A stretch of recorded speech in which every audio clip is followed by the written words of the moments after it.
Hello बच्चों। यहां लिखा है two different masses are connected to the light and inextensible string as shown in the figure.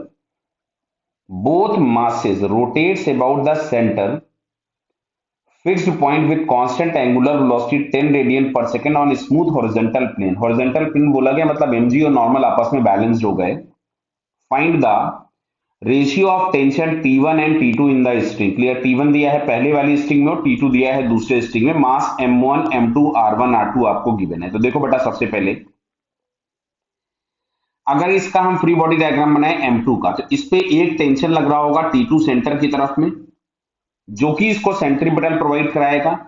तो T2 is equal to हम लोग यहां से लिख सकते थे M2 R2 omega square.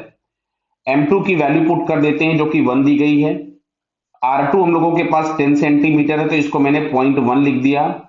Omega दिया गया था 10 रेडियन पर सेकंड, तो इसका मैंने स्क्वायर कर दिया तो 100. तो T2 इज इक्वल्स टू हमारे पास आ गया 10 न्यूटन.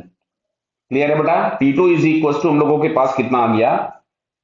10 न्यूटन. कोई दिक्कत तो नहीं किसी को इसमें? नहीं. अब देखिए, अब यदि मैं इस M1 का फ्री बॉडी डायग्राम बनाऊं, M1 का, M1 पे T1 लगेगा अंदर की तरफ में और T2 लगेगा बाहर की तरफ में, तो इस पे जो नेट फोर्स हमको मिलेगा सेंटर की तरफ में, that is T1 minus T2.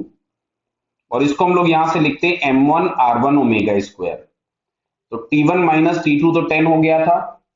M1 की वैल्यू दी गई है 0.25. 0.25. रेडियस दिया गया है 5 सेंटीमीटर. तो मैं इसको 5 अपॉन 100 लिख देता हूं. सेंटीमीटर को मीटर में कन्वर्ट कर दिया. और ओमेगा दिया था 10, ओमेगा का स्क्वायर हो गया 100. क्लियर है. तो यहां से T1 इज इक्वल्स टू आ रहा है आपके पास 0.25 इंटू 5 प्लस 10.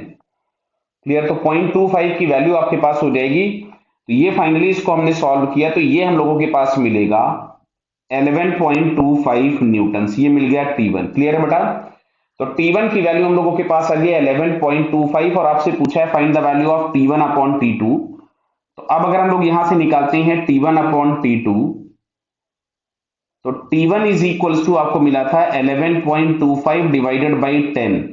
तो ये हम लोगों के पास आ जाएगा 1.125. क्लियर बेटा. समझ में बात आई सभी को? ओके. All the best.